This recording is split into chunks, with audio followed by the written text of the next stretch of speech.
January 7, 1945. The Battle of the Bulge is still going. American soldiers are dying in the Ardennes. The ground is frozen so hard that medics are using pickaxes to break it open for graves. Frostbite is taking fingers before German bullets get the chance. And Bernard Montgomery calls a press conference. He stands before reporters at his tactical headquarters. Pressed uniform, beret straight. By every account, he looks entirely comfortable. What he says in the next 20 minutes will, within one day, push the Allied coalition to the edge of collapse. Montgomery walks the press through the battle, his version of it. He describes how he was handed command of the northern flank on December 20th, how he had seen the situation clearly from the start, how he had deployed forces to stabilize what had become a critical mess. He speaks with the quiet confidence of a man who believes he is simply correcting the record. He describes the result as having tidied up the battlefield. Sit with that for a second. 75,000 Americans killed, wounded, or captured. The men of the 1st and 9th Armies, American soldiers, had done the actual fighting under his nominal command. And the man at that podium is describing their blood and their frost-blackened feet as something he tidied up. The British press does the rest. By the next morning, papers in London are framing it as rescue, Montgomery stepping in, American command overwhelmed. Reports reach Omar Bradley at his headquarters in Luxembourg City. He reads, doesn't speak. His staff waits. Bradley will later describe what he felt in that moment as one of the deepest shocks of the entire war. Not from the enemy, from an ally. But Bradley isn't who Montgomery needs to worry about. In Versailles, Eisenhower receives the transcript. He reads it, then reads it again. The war is still going on 40 miles east of here. Men are dying tonight in the Ardennes snow. Whatever is about to happen in this room, nobody out there will know about it. Not yet.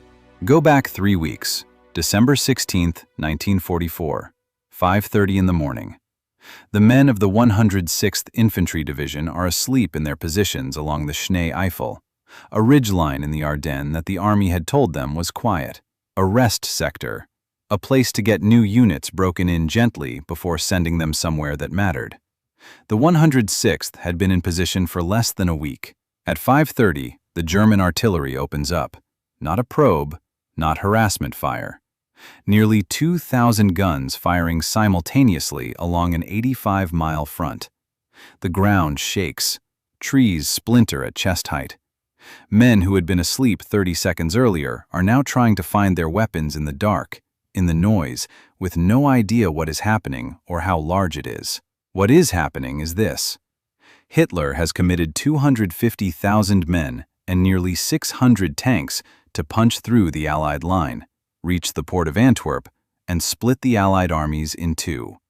The Ardennes was chosen precisely because it was considered impassable. Because the Americans there were green, because nobody expected it. The 422nd and 423rd Infantry Regiments, 2 of the 106th's 3 regiments, are encircled within days, cut off, no resupply, no air support because the sky is solid cloud. Temperatures drop to -18 Celsius. Men without winter boots wrap their feet in canvas. The radios give static. By December 19th, roughly 8,000 American soldiers are in German captivity. It is one of the largest single captures of American troops in the entire war. Charles MacDonald, who fought in the Battle of the Bulge as a company commander and later wrote the definitive American account, described the 106th's situation as one of the most brutal battlefield collapses an American unit had ever faced. Not because the men lacked courage, because they were handed an impossible position with inadequate preparation, no winter equipment, and no warning. These are the men the press conference was talking about, not in name, but in implication. December 17th, one day into the battle. A column of American soldiers from Battery B, 285th Field Artillery Observation Battalion, is moving south along a road near the Belgian town of Malmedy. They run directly into Kampfgruppe Piper, the spearhead unit of the 1st SS Panzer Division, commanded by Joachim Piper, pushing west at maximum speed. The Americans surrender. Around 80 to 90 men, disarmed, hands up, standing in a field at the Bastogne crossroads. What happens next takes less than 10 minutes. The SS troops open fire on the prisoners. Men fall. Some run. Some drop and lie still, hoping to be mistaken for dead. The shooting continues. When it stops, 84 American soldiers are dead in that field. Some survive by playing dead in the frozen mud for hours. When German soldiers walk through to check, those still breathing are shot again. A few make it out. They reach American lines and report what happened. Homer Ford, one of the survivors, later testified at the Dachau Tribunal in 1946. His account, along with those of other witnesses, forms the documented record of what occurred at Bastogne. The tribunal, a United States Army military court, not Nuremberg, convicted Piper and 72 others. The sentences were later commuted, which is its own separate outrage, but that comes later. In December 1944, the immediate effect is this. Word travels down the American line within hours. Malmedy. What they did at Malmedy. Every man who hears it grips his rifle differently afterward. This is not metaphor. Unit after unit in the days following reported a change in the character of the fighting. The Germans had assumed their advance would generate mass surrenders, as it had in 1940. Instead, American units that might have given ground chose to hold. Pockets of resistance that had no tactical reason to continue fighting continued. The 106th men in German captivity. The 84 bodies at Bastogne. These facts are doing something to the American army in the Ardennes. Something that no headquarters order could manufacture. Then there is Bastogne. The town sits at the center of 7 major road junctions in the Ardennes. Whoever controls Bastogne controls movement through the entire region. The Germans need it, so they encircle it. Inside the perimeter, the 101st Airborne Division, paratroopers, tough, experienced, and by December 21st, completely surrounded. The Germans send a formal ultimatum on December 22nd, surrender or face annihilation.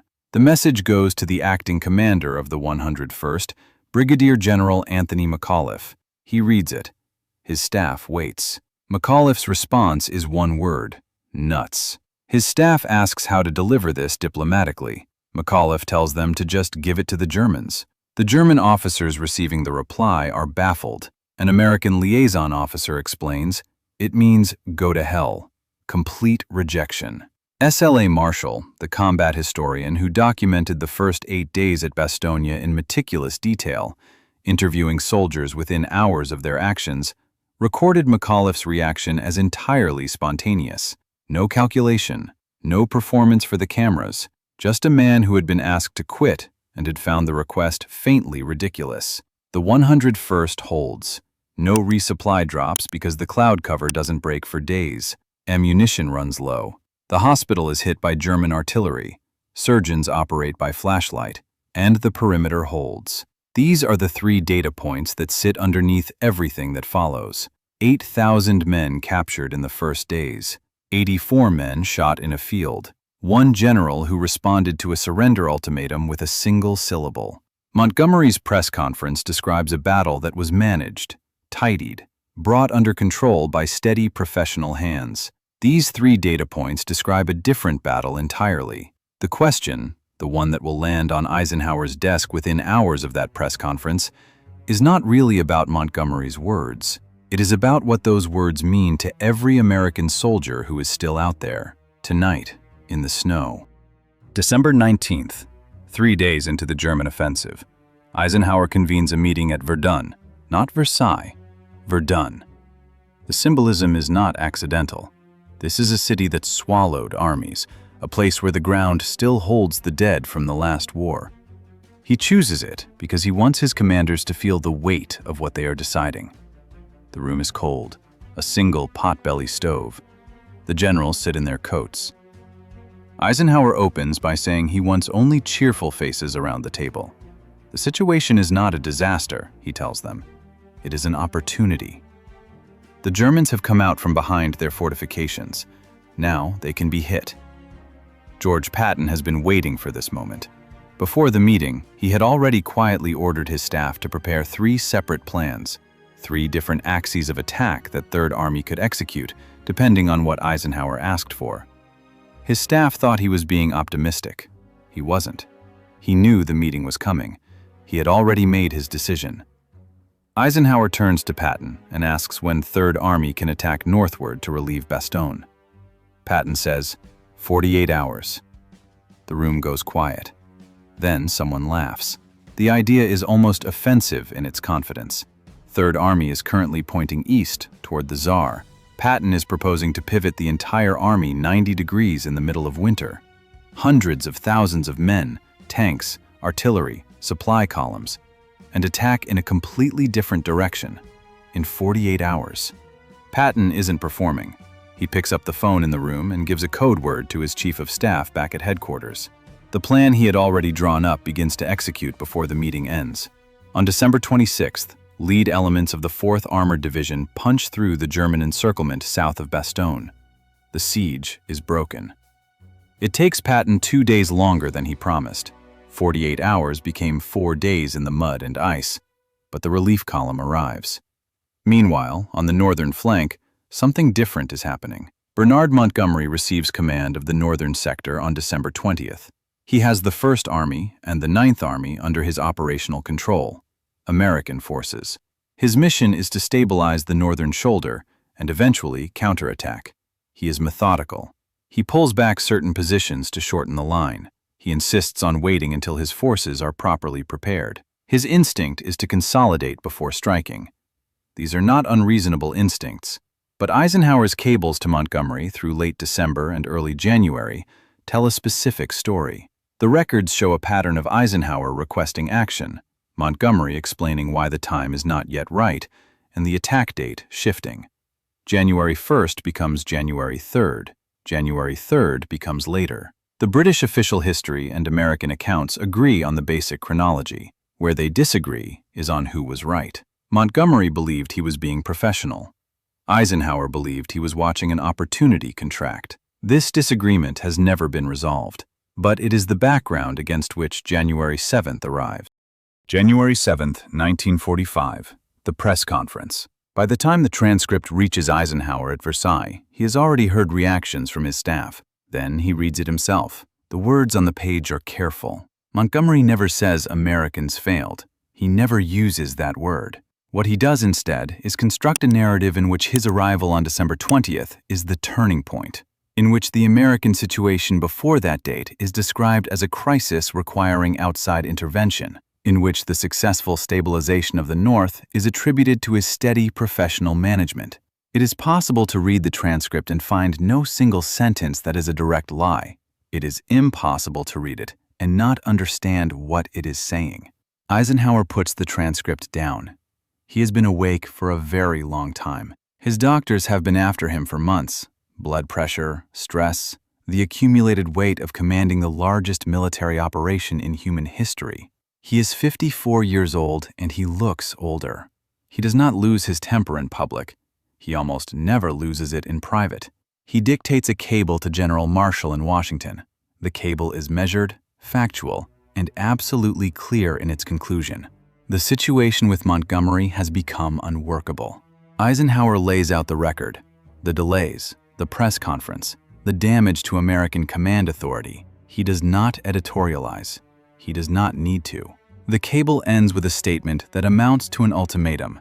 The combined chiefs must choose between Montgomery's continued presence in his current role and Eisenhower's continued command. One of them is leaving.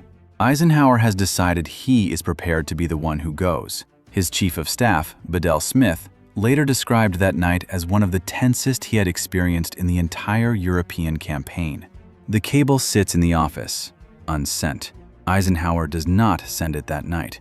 He is not wavering, he is calculating, because he knows what happens if that cable becomes public, or if it forces a decision that plays out in the open.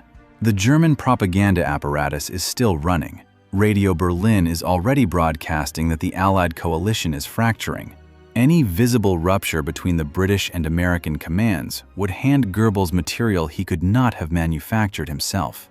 This is Eisenhower's actual problem, not Montgomery. The problem is that Montgomery has handed him a genuine grievance that he cannot act on without potentially doing more damage than the grievance itself. The cable stays on the desk. What moves first is not the cable. It is a phone call. Eisenhower's chief of staff reaches Montgomery's headquarters. The message is direct. The Supreme Commander is furious. The press conference has caused serious damage. Montgomery needs to understand the severity of what has happened. Montgomery, by multiple accounts, is initially surprised. He appears to have genuinely not understood, or not anticipated, how his remarks would land among the Americans. This is a recurring feature of the historical record around Montgomery. He could assess a battlefield with precision. He could not reliably assess a room. Then comes Winston Churchill. Churchill is watching the same crisis from London. He understands, perhaps better than anyone involved, what is actually at stake. The alliance between Britain and the United States is not just a military arrangement. It is the central political fact of the entire war. If it fractures, even privately, even temporarily, the consequences extend far beyond any single campaign. On January 18, 1945, Churchill stands in the House of Commons. He does not announce a crisis. He does not mention Montgomery by name. What he does is deliver a statement about the Battle of the Bulge that is specific, deliberate, and impossible to misread. He tells the House that this battle was fought mainly by American troops. He gives numbers, the American divisions involved, the scale of American sacrifice. He says, and the Hansard record preserves this, that the Battle of the Bulge is the greatest American battle of the war and will be regarded as an ever-famous American victory. He is cleaning up a mess that an ally made, in public, in Parliament, without being asked. The statement lands differently in different places. In Washington, it is received as an act of statesmanship. In American units still recovering from the battle, some men hear about it. In Montgomery's headquarters, the message is clear enough. The Prime Minister has said what the Field Marshal would not. January 10, 1945. 3 days after the press conference, the battle in the Ardennes is still going. Men are still dying in the snow. A letter arrives at Eisenhower's headquarters, handwritten, from Montgomery. It begins, "Dear Ike, Montgomery writes that he has been thinking about what happened, that he is afraid his press conference may have given the impression that he was claiming credit that did not belong to him. He calls his own remarks foolish. He tells Eisenhower that he is the one man who can lead the Allied forces to victory, and that he, Montgomery, will do everything in his power to support him. He asks, in so many words, for the matter to be closed." Eisenhower keeps the letter, not as leverage, not as a trophy. He keeps it because it is part of the record, and Eisenhower is a man who understands that records matter. The letter is in the Eisenhower Presidential Library in Abilene, Kansas. It has been there since he donated his papers. Anyone can read it. Montgomery is not a simple man to assess. His caution at the northern flank, the delays that frustrated Eisenhower, likely prevented certain catastrophic overextensions. His tactical instincts in North Africa and Normandy had genuine merit. The historians who defend him are not wrong to point this out. But the press conference happened. The letter happened. And between those two documents sits everything that the alliance had to absorb and contain and survive in the span of 3 days. No German offensive produced that particular crisis. One British general at a microphone did. There is one more number. By the time the Battle of the Bulge officially ends on January 25, 1945, the United States Army has sustained approximately 75,000 to 80,000 casualties, killed, wounded, missing. The exact figure depends on which accounting you use and which units you include. The range is consistent across the major histories. 19,000 Americans killed, in roughly 6 weeks, in a forest in Belgium, in winter. The 106th Infantry Division, the one that had been in position for less than a week when the guns opened, loses more men than any other American division in the entire battle. The men who held at St. Vith long enough to blunt the northern German axis. The men of the 101st who told the Germans to go to hell from inside a surrounded town. The drivers who ran supply columns at night on roads that German tanks were also using. The medics with the pickaxes, the surgeons under the flashlight. None of them were at the press conference. None of them heard what was said about the battle they were still fighting. Most of them never knew about the letter. They just stayed in their positions. They held the line, or they didn't. They came home, or they didn't. The Ardennes winter does not negotiate, and it does not remember. The letter stays in the archive. The men stay in the record.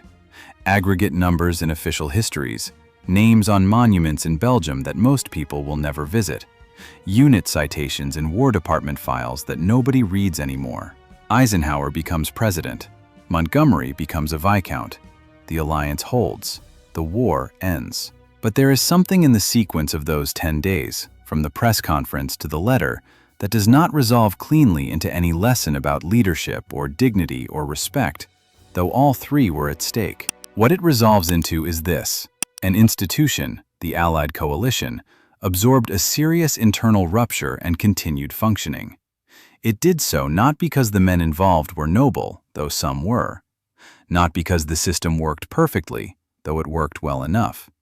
It did so because the alternative, letting it fracture, was worse than the cost of containing it. That is not an inspiring conclusion.